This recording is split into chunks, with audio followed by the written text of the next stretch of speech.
because you're like, man, what kind of a man am I? Like, I can't do anything I want to do. Or like I try to do something meaningful and then I end up just shitting on the whole thing by going and looking at porn, right? Or the moment something gets hard, instead of facing that thing, like embodying my full masculine strength and energy and fricking facing the difficulty, I'm like, yeah, porn's easier. And it feels good. I get the pleasure now, and I don't have to wait to succeed at something. I can get it right now. It's like in the moment, it's so enticing, but then afterwards, you're just left so empty, just a void and with nothing, like nothing's left over to really bring you fulfillment in your life. It's like all the pleasure without any of the substance. And that's really, really hard.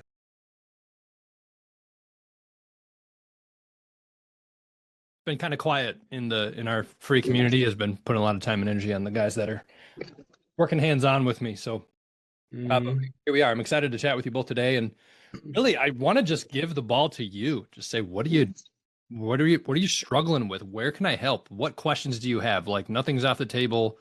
I will answer everything I can here today. Give you instructions, give you some skills, whatever you need. Just throw it at me. Nice. Yeah, so then I start. If you can hear me. Yeah, fire away. Yes, nice. Yeah, so I have had a pop-up here on my phone 50 minutes ago.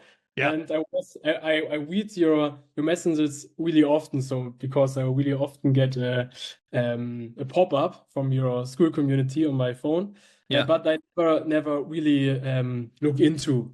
And now I was a call 50 minutes. In 50 minutes, I straight jump in because it's a huge topic of mine. So I joined the community 6 months ago. Sure. Because I talked to myself, yes, I don't want to do it again. And yeah, it's been a while, and so I really struggle with it. So I have to say I'm 23 now, and I do it for almost 10 years or so, and I understand that is really a topic that fucked my life in so many areas. So because the short-term pleasure that I get from it is an illusion for the other things in my life. So Yep. I have struggles with focus. So I want in 5 years, in the last 5 years, I want to build up a business. I want to build up some race, but every time I looked about, I do it on this day, I only want to do it. So to get the pleasure. And if I get focused on my business, I get the point, I have to do so much steps, and in the long term I get the satisfaction from it, the gratification. Yep. And that's the problem. So it messed up in my business. It's fucked my business. It's fucked my relationship. 3 years lovely relationship, but I want more, and I want girls. But I get it that the thing that fucked my relationship was on a big point the porns and so on. And yes, so that is why I'm here, and why I looked so deeply on my phone when I get the the pop-up, and yes, now I'm here and I have to do it never again. I have to stop it. So I have to stop it, really. Yeah, so I'm from Germany, right. It's I'm from Germany. Where are you from? I'm from Germany, so my English is hey, your English is good. Okay. It's really good. Thanks. Yeah, no, dude, I'm catching you 100%. I mean, so if I'm hearing you right, focus, it's a big problem. You want to build a business and it keeps stopping you. And my confidence. Okay. Is also a big problem. It's messing up relationships. Your confidence is low because of it. Yes. And that makes a ton of sense. I mean, if every time you try to go do something meaningful, you end up freaking jerking off to porn, like it destroys your confidence, because you're like, man, what kind of a man am I? Like, I can't do anything I want to do. Or like I try to do something meaningful and then I end up just shitting on the whole thing by going and looking at porn, right? Yeah. Or the moment something gets hard, instead of facing that thing, like embodying my full masculine strength and energy and freaking facing the difficulty, I'm like, yeah, porn's easier. And Right. it feels good. I get the pleasure now, and I don't have to wait to succeed Mm. at something. I can get it right now. Yeah, man, it's like in the moment, it's so enticing, but then afterwards, you're just left so empty, Mm. you Right. know, just a void and with nothing, like nothing's left over to really bring you fulfillment in your life. It's like all the pleasure without any of the substance. And that's really, really hard. So I just want you to know, like, you're not alone, like you're normal. Okay. Mm. This is taking the world by storm, not just you. Most people just aren't talking about it. Mm. Okay. It's probably a lot of the people that you know in your life are going through the exact same thing. There's nobody saying anything. Mm. And so, and it makes total sense why you feel so bad Mm. because of the what it's producing for you in your life. Now, it also makes sense to kind of rip the band-aid off of this as well. It makes sense why your brain wants it so bad. Okay, your brain is doing exactly what it's designed to do. Mm. Porn has just hijacked your natural reward system. Okay, so to normalize this a little bit, like obviously I don't condone using porn, but to normalize this, I want to take any shame out of this for you. There's actually nothing wrong with you Mm. at all. Okay, maybe have you maybe experienced some trauma in your past? Maybe we haven't gone there, but maybe you've had some hard stuff happen to you. So you've got some emotional pain, so maybe some past baggage or failed relationships and some bad stuff that you're trying to cope with. But there's still nothing wrong with you. That's the normal human condition. Everyone has shit that we go Mm. through. But now porn is just a hyper stimulus, right? Yeah. And our brains, we have no clue what to do with it Yes. other than, wow, this is highly rewarding. This must be really important. I better do it more, right? Like our Right. brains are designed to seek out pleasure, avoid pain, and to do those two things as efficiently as possible.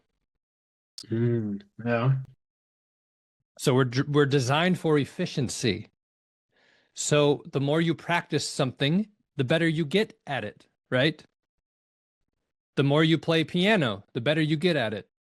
The more you do sales calls, if you're a sales professional, the better you get at it. The more you work out, the stronger your muscles get, the better you get at it. The more you watch porn, the better you get at watching porn. Mm. Mm. Okay. But Mm. the problem with the porn is it's like 10 times more reward. Well, it's actually 2 to 3 times more chemically rewarding in your brain and body as any other natural reward. And when you get those pleasure chemicals, they cause neurological changes in the brain. Okay. So your brain says, wow, look at all these good pleasure chemicals. Let's make some new neural pathways and let's make them as strong as possible. So we go back and get that reward again because that's necessary for survival. Mm. Okay. This is why porn has so much power over you. It's not because you're a bad person. It's not because you're a pervert. It's not because you don't have enough willpower. You actually probably have a lot of willpower. You're just up against a hyper stimulus that were not prepared on how to deal with. Mm. Yeah, I get it. I get it. Interesting. Interesting. Yeah. So with that in mind, you have to understand that, okay, your natural tendency is going to be to go towards porn when anything difficult comes up in your life. Mm. And the sooner you can just accept that and start to turn and face that reality, the sooner you're going to be able to start to make some changes. Now, it's not going to be easy.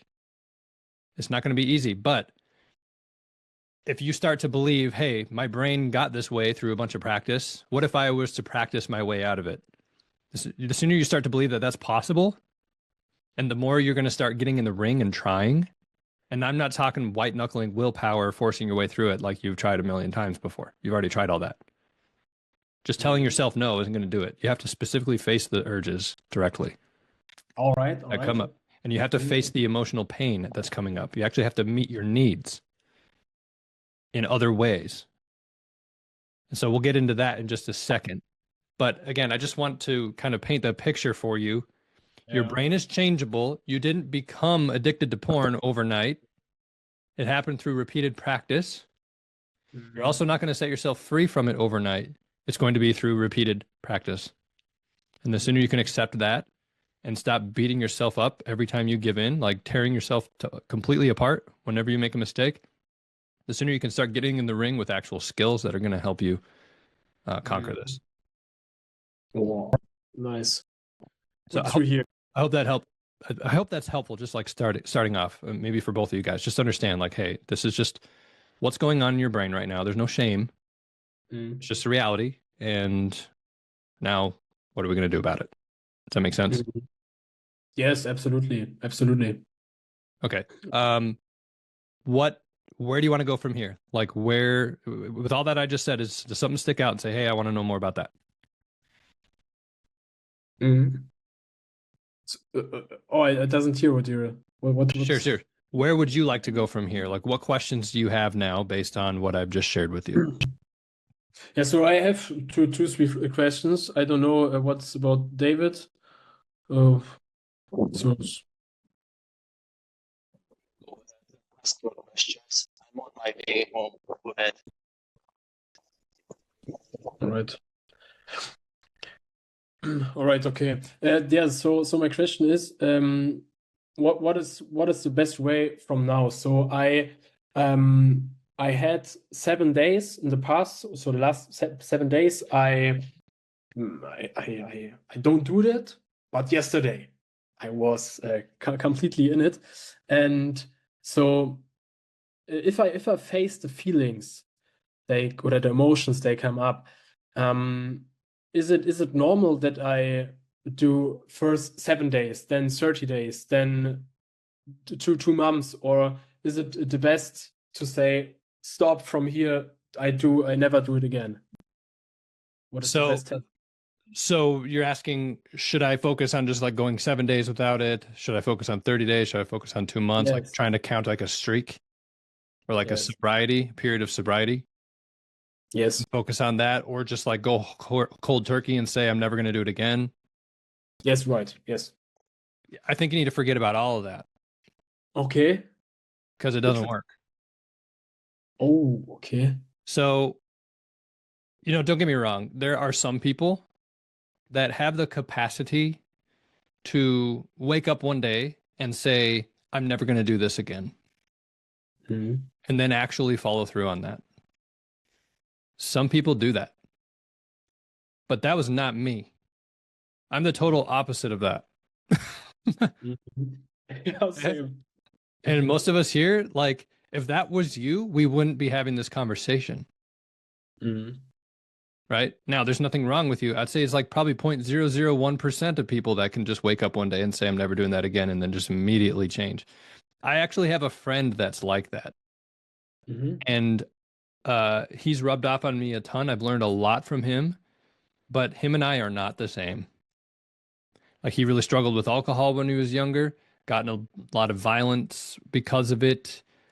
He was this huge football player, like 6'7", 300 pounds with a six pack, like just beast of a guy. And everyone just wanted to pick fights with him at parties when you get drunk. And so one day he's just, he had a really bad drinking problem, and his dad actually died from cirrhosis of the liver. Like that's how alcoholism ran in his family. But one day he just woke up and he's like, alcohol is dead to me, and never drank it again. And that's how he is. When he wants to change something, he just wakes up one day and says, yeah, that's over. Moving on, turning the page.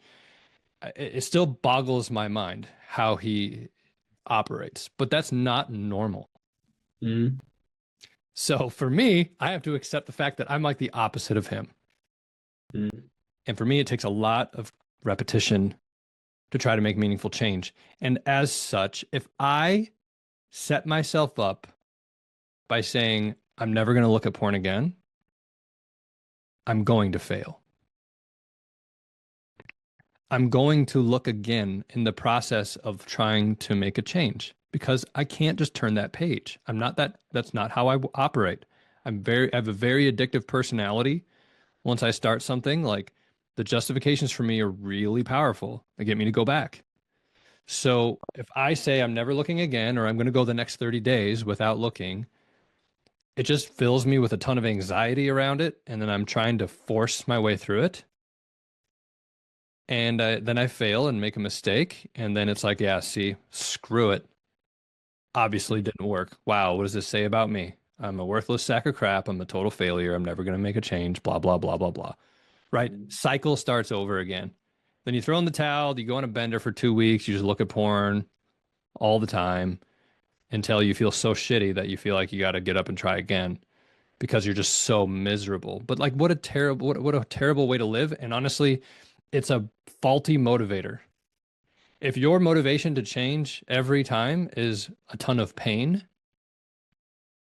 well, you've trained yourself to only be motivated by shame and anxiety. And so your brain thinks you now need shame and anxiety in order to get moving, in order to do anything meaningful in your life. So now it's going to do things that generates more shame and anxiety. And you're just like caught in this emotional loop all over the place. So my focus is throwing out that whole model. Like I don't have my guys count streaks at all. Now, the goal is obviously to quit porn, right? So we want to get to the point where somebody's gone 6 months, a year, 18 months, 2 years without viewing pornography. That is like the desired outcome. Okay. But the mechanism to get there is focusing on a skill set that is actually going to empower you to not view porn anymore from a sustainable place versus just using willpower. Like your identity needs to change. Your conditioning needs to be reversed in your brain. And that only happens through practice. And most people are going to make mistakes along the way. And those mistakes, though, can actually turn into stepping stones for you. What happened? Why? How did I get here? What more is this telling me about where my brain is at and what I am and am not currently capable of, but that I'm working towards? Like, what data is here for me to learn from? What boundaries do I need to set? Where do I need to take better care of myself? Oh, wow, I probably shouldn't stay up till midnight watching Netflix because I tend to have problems, but yet I expect myself to change by white-knuckling my way through, but I still stay up till midnight every night watching Netflix. Like, you're not learning the lessons from the mistakes. Right? No, I'm going to go to bed at 10 now. I'm going to turn my phone off and I'm going to leave it on the counter out in the kitchen. And in fact, before I turn my phone off and leave it on the counter, I'm going to post in the community and say, all right, phone's off for the night. And I'm making a commitment now that I'm not going to go and get it in the middle of the night when I'm tempted to do so. Right? And you're changing a boundary, you're changing your environment, you're doing something different, you're going to bed earlier, you're taking good care of yourself by doing so, and you're removing the thing that your brain just so easily goes back to because of those strong neural pathways, because of doing it. So like, that's it. Like, again, 3 things: identity transformation. We need to directly confront the urges, which is what I do a ton of work around, like in our paid community, right? The revolution. And then learn from the mistakes. Learn, get up, implement change, and move on. You don't dwell on it. Again, we're not condoning it. Like, yeah, it's fine. I can view as much porn as I want. No. Like, guys are so scared of like, if I just accept that I made a mistake, then I'm just justifying what I did. Like, no, I'm supposed to feel super bad about myself when I make a mistake. Because if I don't, I'm just going to keep going back and doing it again. But that's the freaking lie. The more bad you make yourself feel about it, that's what's making you go back to it more. Interesting. Yeah. Yes. Now, So yeah, I lose. All right. Shit about it. I do it again. yeah. Because the emotional charge, the pain, is what's driving you to it to begin with. You're uncomfortable. You feel bad about yourself.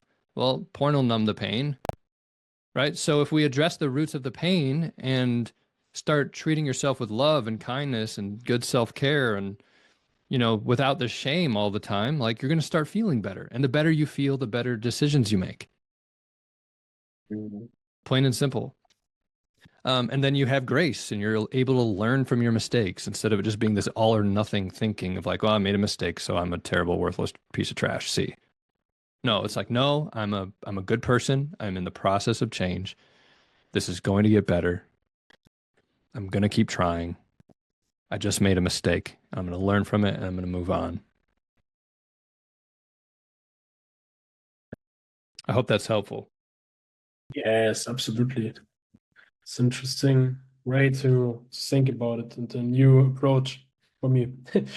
Yeah, so what we do in the revolution is we count how many urges you have successfully overcome.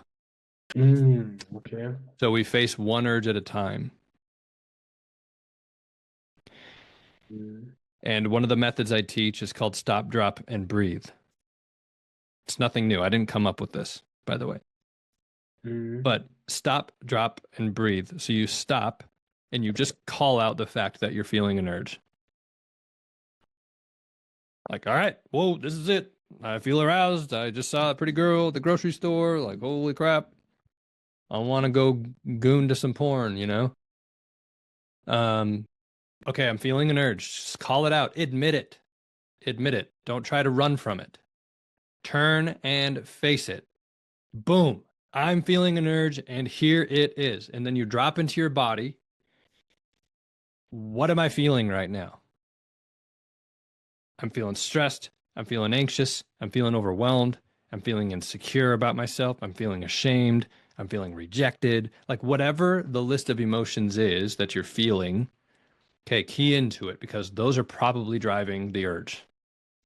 The urge is just a signal saying something's wrong and I need to address a need within me, or I'm feeling pain and I need to be comforted. Something like that. So by keying into what's going on emotionally, you can actually address those needs. But you call it out, you write it on a piece of paper or whatever, and then it's like, oh, this urge isn't actually as big as I thought it was. I'm just feeling some things, and here's what they are. Okay, cool. Well, then also, what sensations are you feeling in your body? Do I feel hot and flushed in my face? Do I feel tension in my arms, my back? Do I feel arousal in my groin, right? Is there a tingling sensation? Do I feel numb? Am I actually numb? And am I trying to feel something because I'm numb and I'm shut down? Like, just get ruthlessly curious about what's going on emotionally and in your body. And then you just breathe through it. Don't run from the urge. Don't shut it down. Don't go to the gym to nuke it, to get rid of it. Don't distract yourself with something else. Don't just keep yourself busy. Face the frickin' urge. Process the urge and then go do those other things. So like guys, a lot of times we'll go to the gym, right? I go for a run to get this urge out of my body. And there's nothing inherently wrong with that. But what I say is process the urge first, get connected, understand what's going on first, and then go for the run and breathe and let it go. And then you can think about it. Yeah, I'm feeling a lot of stress actually. I got in a fight with my girlfriend or with a parent or with a sibling. Or I feel like I've just had a really crappy day and I didn't get anything done building my business and I'm feeling really bad about it. Well, that's why you're feeling the urge. You're looking for comfort and solace, but you're not going to get it through porn. Your brain thinks it's gonna. So process it and then go and do the things that are going to be good for you. Exercise is insanely good for you. All men should be working out. All men. I don't care who you are. I don't care if you're handicapped. I don't care if you have health problems. Like I don't care if you've had injuries. It doesn't matter. Every man on this planet should be exercising their body in some way. Like we need it desperately. But don't use it as an escape. Use it as a form of self-care, like taking good care of yourself, not a way to run away from your feelings. Because then the porn's just going to get you later. Because you're not facing the urge, it's just going to come back later. And probably stronger because you ignored it and just try to force your way out of it. You never addressed the root issue. So the emotional issues, the identity issues keep festering. They keep getting worse because you're not facing it. And your psyche is just saying, hey, look at me over here. Like I've got some needs and you're not listening, dude. So we're going to look at some freaking porn because I need to survive. I got to get through this somehow. And you won't fucking listen. So come and look at me over here, the porn, right? Fine, we're just going to jerk off to some porn because you won't actually meet my needs. And we're just doing what we got to do to survive. Yes. So I write all down. Yeah, you're good. It's I'm good. recording it too, so I can share it with you guys after. All right, that's nice also. Yes, it's an interesting point of view to Yeah. it. Well, you face the urges, they're going to start to become deconditioned because your brain is like, oh, I didn't need porn to survive. Cool. Now I feel Okay. really good about myself. Now I'm feel encouraged. Now I feel empowered. Let's do that again. Well, now I just need to face the next urge. Urges are no longer scary now because now I'm getting better at fighting them, facing them, actually processing them, and not acting on them. Oh, I actually don't need porn. Okay, cool. Well, let's do that again. So now the next urge that comes up, you're like, okay, I'm not running. Turn, face it, stop, drop, and breathe. Take good care of myself. Get out through the other side of it. Celebrate. I made it through. I didn't die. Now the brain starts to get some traction. And you're like, all right, that's 3 urges successfully processed. I'm the frickin' man. Urges are not more powerful than me. But then number 4, maybe you make a mistake. Maybe you gave in. Okay, well, learn everything you can from it. Get back up, go again. And then you process the next one. That was number 4. And then number 5, number 6, number 7. Then maybe you gave in on 8. Learn from it, get back up, go again. Then that's number 8, then number 9, then number 10. You don't start back at 0. So by the time you get to 100, you have like a powerful skill. And urges no longer scare you because you know what to do. Will urges so at a point I overcome porn. So is it always in my head? So is you know what I mean? So are there urges? Will there urges every They go come? away. You know, will they right? Will they go away over the time, or are they? Yes, many of them will.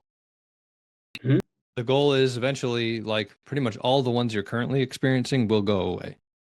Now, you may have new ones emerge that you never dealt with before because you never got that far. So your brain, think of it this way, it's like it has these typical ways that it tries to get porn. You address those, then the brain's like, well, shit, I didn't get what I wanted. I didn't get the pleasure. So let's try something new. Let's see if this will work and that'll work and that'll work. So guys get discouraged because they're like, man, I got through this, but then I gave in here. What the heck? Like, I wasn't expecting that. It's like, well, yeah, you never got that far before. So you have to keep going. And as you keep confronting one urge at a time, each of those urges will become deconditioned. Now, there are times in your life, like if something really, really hard happens, like maybe you haven't dealt with this specific urge for a long time because of all the work that you've done, but then you hit or something really difficult, like a death in the family, a really bad breakup, or something tragic happens, you might have some of those urges come back because the pain is so high. Your brain's like trying to do everything it can to dust off anything that could possibly help you get through that difficulty. So some of those things may come back. But that's where then you use this same skill to face that situation and get, honestly, in that situation, you need to get a lot of support because you're going through a lot emotionally. And you need a lot of help if that were to happen. But does that make sense? Yes, absolutely. Yeah, like the urge for me used to be the worst going into the bathroom.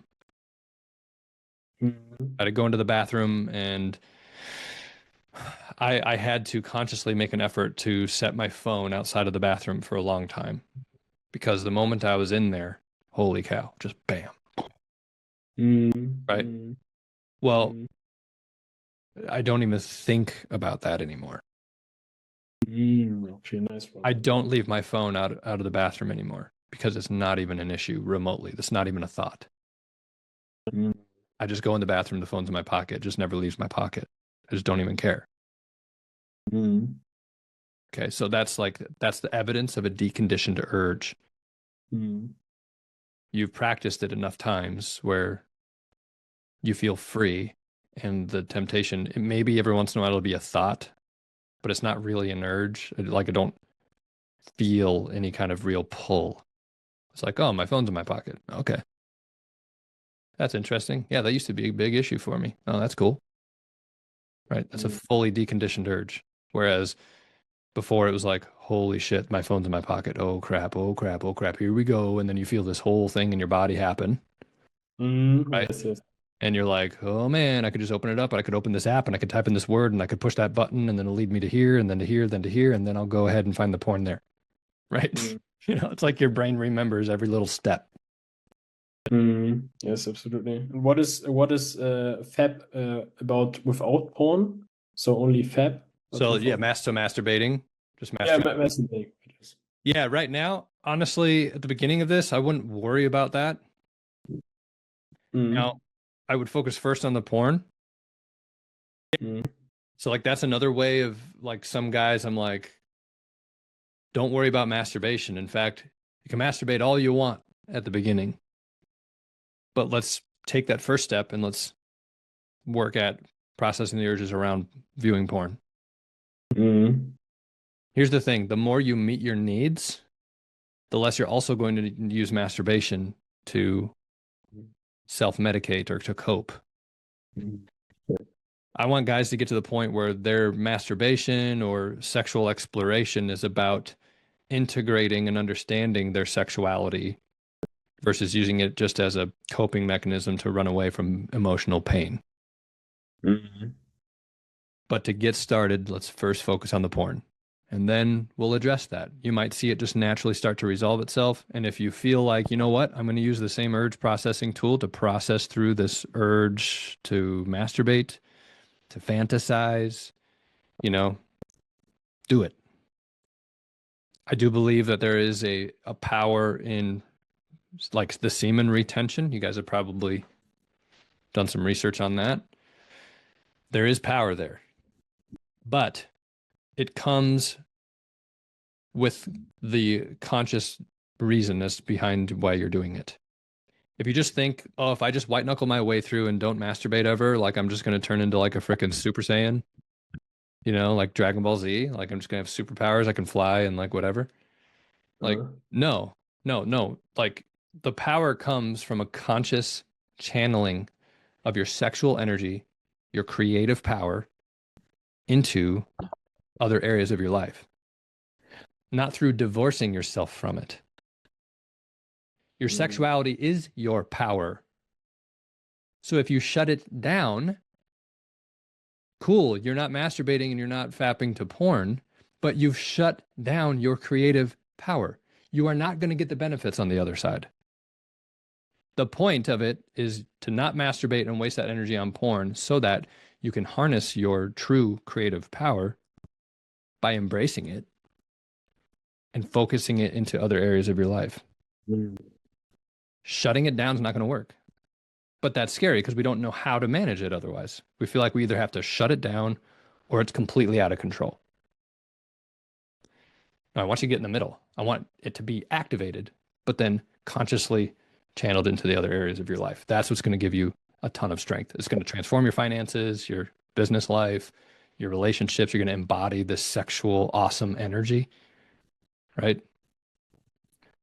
Masculine, strong, embodied, confident energy. That's through embracing your sexuality, not divorcing yourself from it and shutting it down. I'm so glad that the phone pops up 40 minutes ago. So really thank you at that point so far. It's helped me a lot. It's helped me a lot. So Yeah. I have no more questions so far. Cool. Let's jump in with David.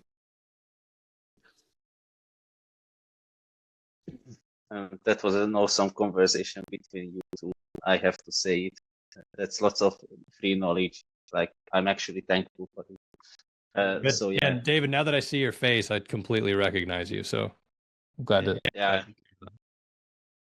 Yes. For some context, in the last half year, I managed to get a new job. Not so much a new job, but I'm a full-time IT teacher. I teach mobile and web development to like 9 to 12 grade kids. So yeah. So I became a teacher in my former high school. Awesome. Yeah. I almost make twice as much money, like compared to my shitty IT job, which was previous job where I got fired in December. Yeah. So yeah, actually I managed to get a new apartment, a new rent. So it's a bit more expensive, but I love it. So yeah, I'm in a good space. It has one con that I'm alone, like before. So yeah, it's making things a little bit harder. But yeah, in the last few months, I actually managed to get a girlfriend. Nice. She wasn't a very high quality girl. She was Oh. overweight. She had tattoos and shit, but she was kind of nice to me and etc. She was the only girl who was attracted to me, and I kept on pretending to her that I was like some sort of red pill alpha giga chat guy, and she managed to believe that. But deep down, I didn't. About myself, I didn't believe that much. I wouldn't say that I believed in 0%, but yeah, I wasn't very confident about my self-image. Yeah. So yeah, in the last 2 months, my sexual life has skyrocketed. There were times when I was happy without porn for like a few weeks. There was like 1 or 2 sleeps, but actually it wasn't really affecting my sexual life. There was a time, not much before our breakup, that I managed to get with her like 7 times in a row. It was crazy. So yeah, it was a good time. I'm actually not regretting it. I learned a lot about myself, what I want, what red flags I have to look out for in my next girlfriend. Yeah.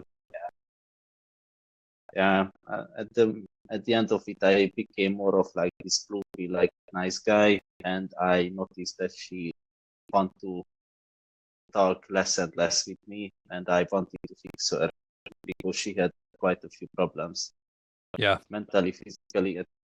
So yeah, and when I started this, she started to say that she started to compare with his ex-boyfriend who traumatized her for 3 years, and that I'm so much better than him. And just she kept saying that from time to time that I'm so much better in that. I'm better in sex. I'm better in finances. I'm looking better.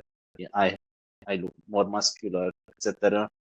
And she said that so many fucking times that the picture just got together that she misses her ex if she talks so much about that.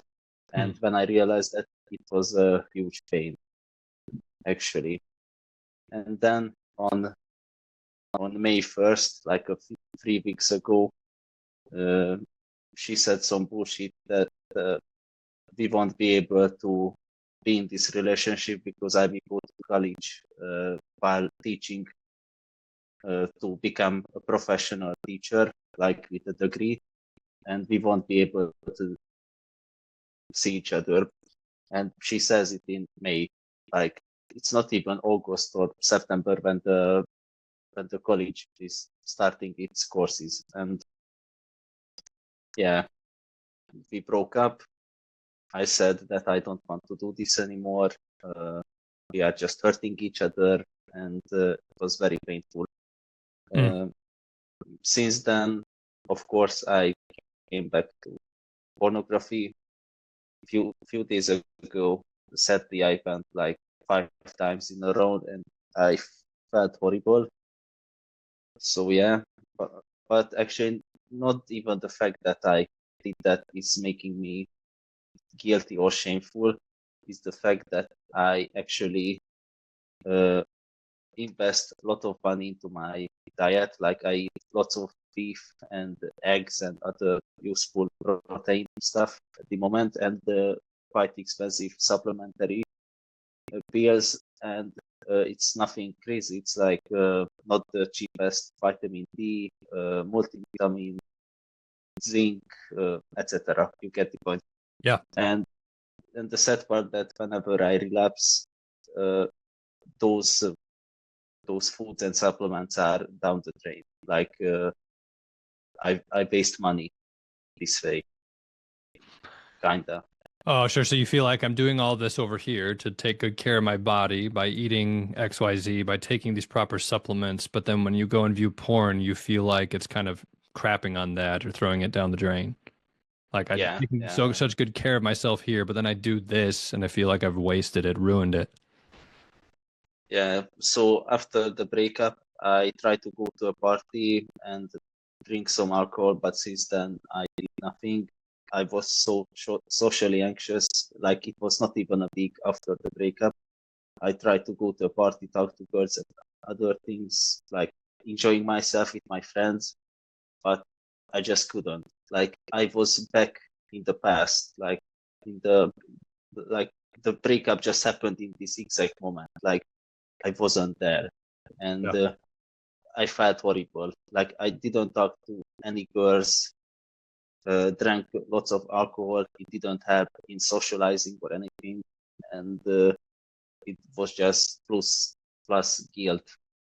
hmm So yeah, So you're saying with the food, like that being sabotaged because you're going out and drinking and eating other things, or is it just about yeah, the porn? both, Yeah. but mainly porn, mainly porn. Okay. Okay. So, but on the other hand, I started to get back to my healthy habits. I actually go to the gym like 3 to 4 times a week. I go to mixed martial arts class like 1 to 3 times a week, and Awesome. I start I started to go to Cuban salsa dance classes like 2 weeks ago. So I'm trying to take care of my body, but of course, porn is undermining that progress. Yeah.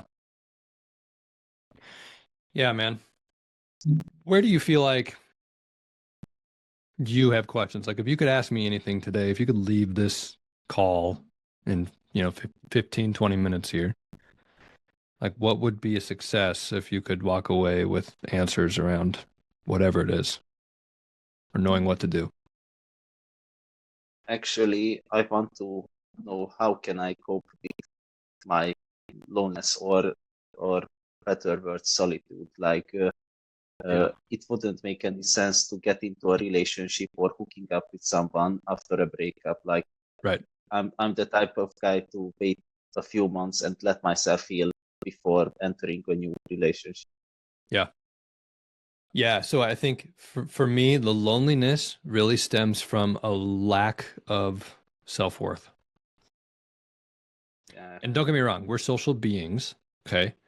And it's good for us to be together with other people, even as friends, right? Not even just intimate relationships, but to have friendships and community is yeah, incredibly important.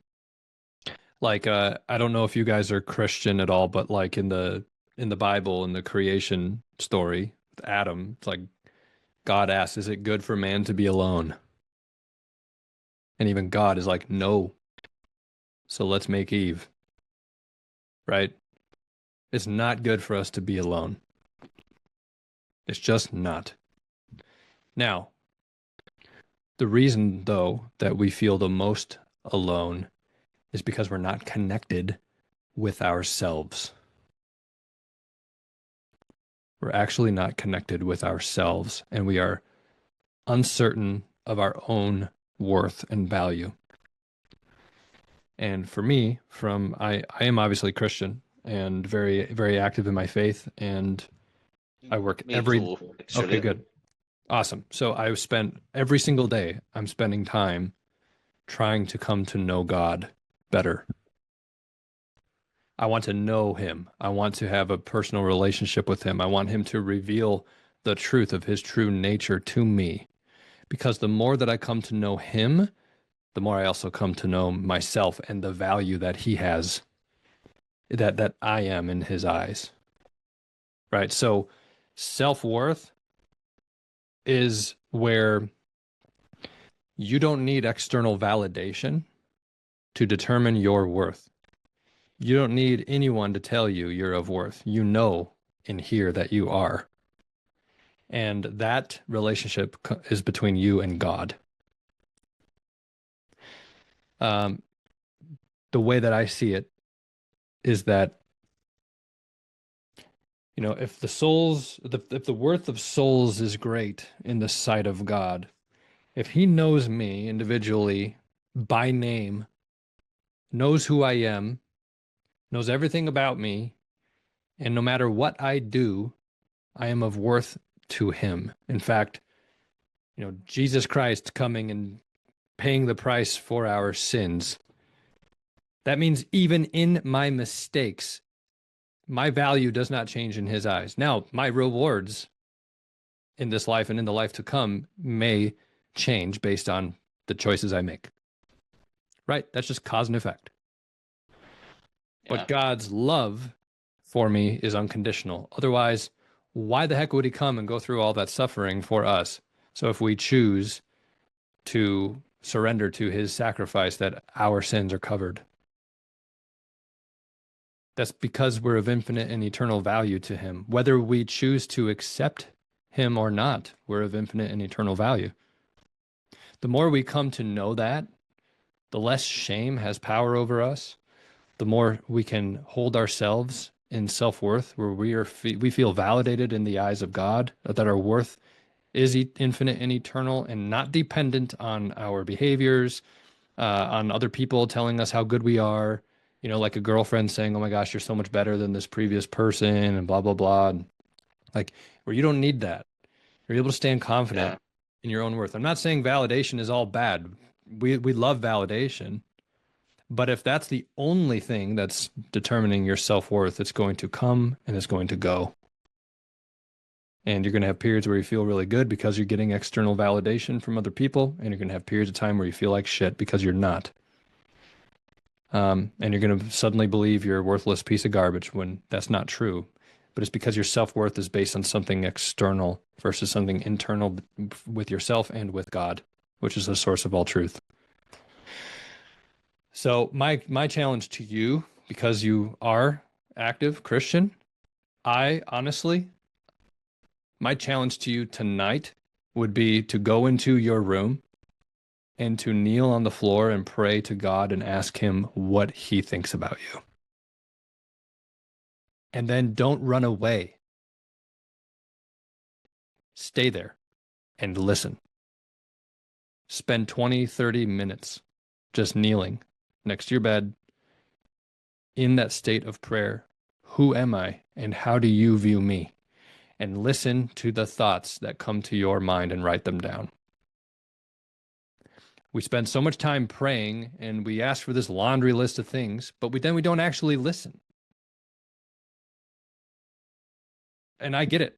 Like, God is a supernatural being and a great mystery. And it's kind of scary. But honestly, I feel like it's probably a good thing that we don't actually see his full nature in the state that we're in, because we'd be terrified. We would never want to pray to him again because of how incredibly mind-blowing it would be to understand fully his glory and his nature. So, but that's the type of person that we're praying to. Yeah. The Actually, go ahead.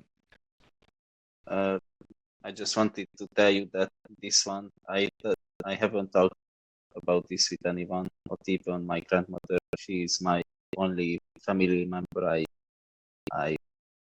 have a true connection with, and she was the woman who got me into Christianity back when I was like That's 4 right. years old. That's right. I remember you So, telling me yeah. about this. Yeah, and she helped me to become a reformed Christian. But the last time I prayed was like back in the the last day of April, the previous day before the breakup, back when everything seemed normal and good and happy and so nice. And I actually prayed on the bus on my way to my girlfriend, and I just prayed for that I want everything to happen the way God intends to do so, and I'm happy I'm ready and happy to accept if she is not going to in my life, but I want to change. Like, I want to level up. Like, I want to become better, and I want to get the way to actually get there. And the next day it happened. Like, it's terrifying how fast and how precise God can time things. Like, it's crazy. Yeah. Yeah. And so then that was the last time you prayed, you said, yeah? Yeah. Yeah. So you can see now, like, that was what was supposed to happen. But the pain and the grief of that has caused you to disconnect yourself now from the source. Yeah. You haven't prayed. Exactly.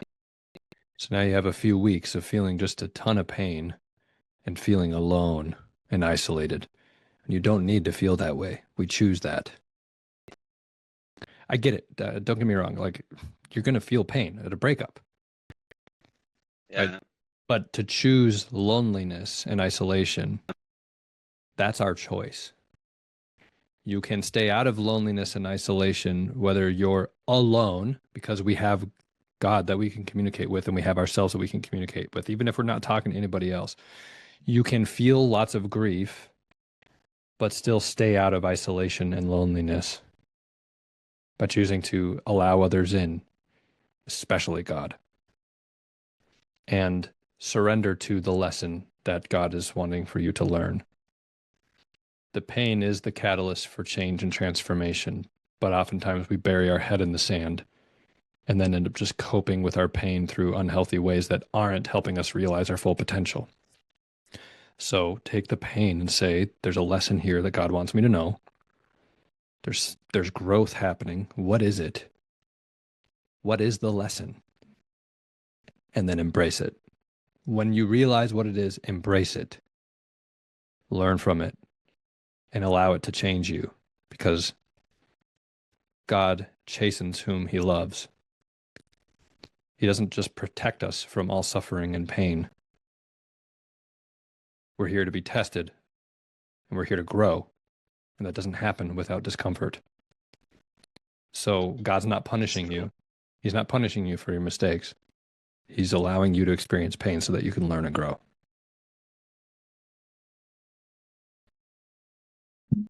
I hope that helps. Yes, it does. I have one more question. Like, I will do this now. Like, after the call, I go to sleep. But before that, I do the challenge. That what if I ask this question, like, who am I in God's eyes? Like, what's his opinion about me? And there would be some resentful and negative and other bad thoughts coming up, like you said, the lack of self-worth. I know deep down it's not true if these thoughts come up, but if they come up, what can I do about them? Write them down. Get them out of you. So just like you write down the negative emotions that you feel, write down the sensations in your body, then write down the narratives, the thoughts that go through your mind. Get them out of you. See them on a page and say, oh. And then you call bullshit on it. Say, that's not true. That stuff's not true. And then write down the other thoughts, what actually is true. But you got to sometimes purge the well. So if you don't confront the thoughts, just like if we don't confront the urges, they're going to come back later. If you don't confront the thoughts that are going through your mind and challenge the crap out of them, well, guess what? They're going to continue to play rent-free in your head all the time, right? And what we repeat in our minds over and over and over again is becomes what we believe to be true about ourselves. So if you don't want those things to continue to be your deep-seated beliefs about yourself, call them out, get them out of you onto a page so you don't have to keep thinking about them all the time. The reason why they're coming up in your mind is because they're not resolved. They haven't been confronted. So it's just going to keep looping until you face it. Get it on a page and say, yeah, that's not true. That's not true. That's not true. That's not true. Okay, but what actually is? Now that you've gotten all that stuff out of you, you've purged the well, you can get to the clean water underneath and start making a list of all the things that actually are true. And if you don't know what those things are, then that's you keep asking God. So like, God, I've gotten all of this and this and this. I know those things are not true. Or at least in this moment right now, I'm choosing to reject them. I'm choosing to believe right now, even though I feel like they're true, I'm choosing to believe that they're not. But so what actually is? And it's a step of faith. I feel like I'm a crappy person, but right now I'm just going to entertain this idea that there might be more to me than what I originally thought.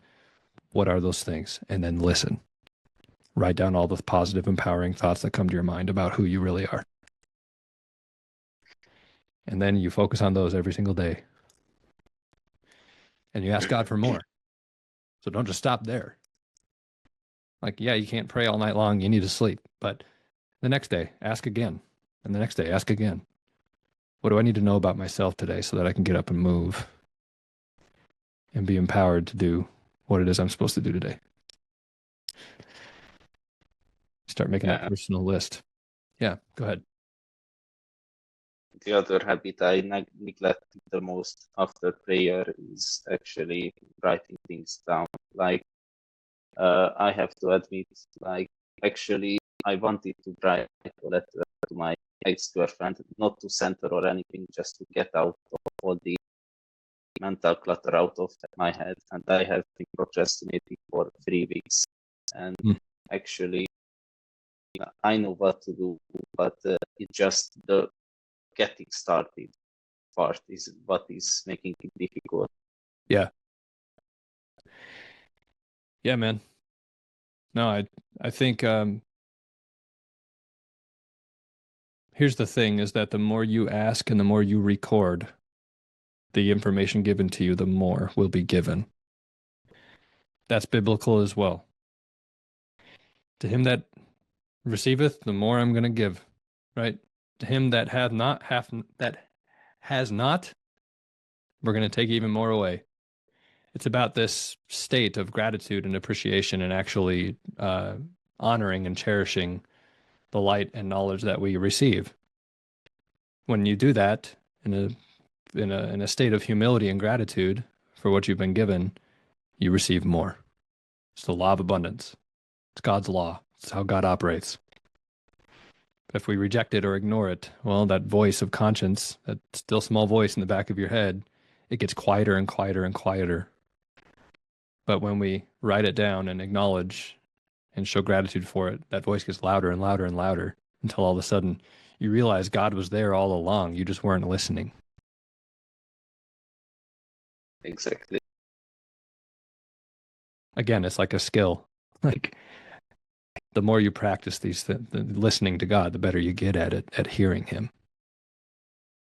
But again, we oftentimes we pray because we've been commanded to pray and we think it's good, but then we don't actually listen.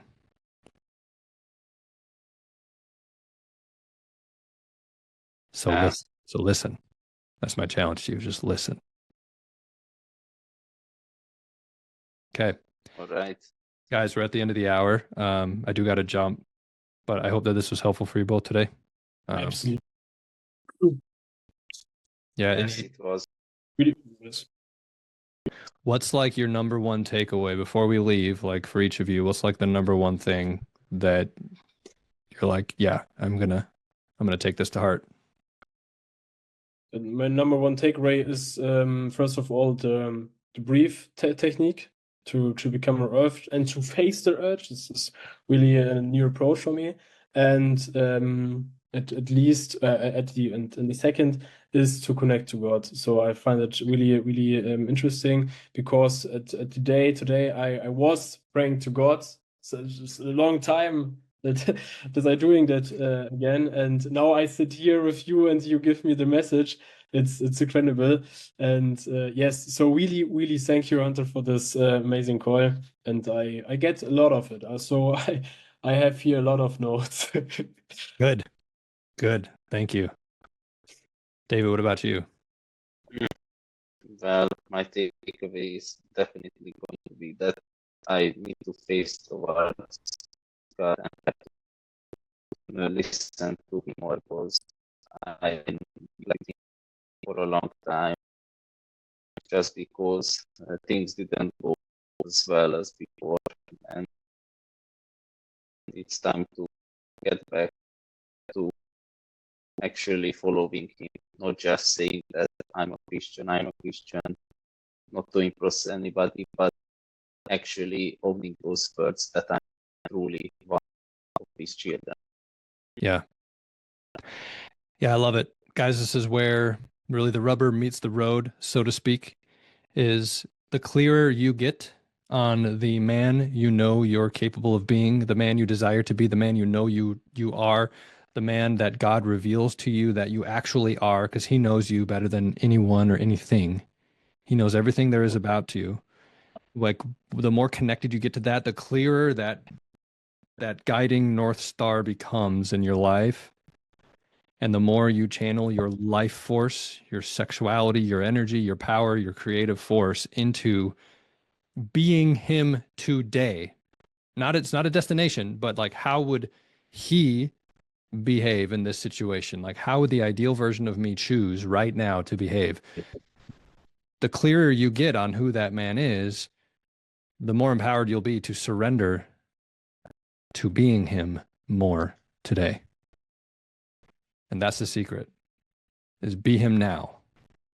And the more you practice being him now, the sooner you will simply just be him. So remember that. And I'm proud of both of you for showing up today. Really grateful for this time we've had together, and let's go get it, huh? Yes. All righty. That's right. I will show up again. Sounds good. We'll see you guys soon. Yes. Bye-bye. Have a great See you. day. Thank you so much. You're welcome. We'll talk to you later. Thank you. Ciao, ciao.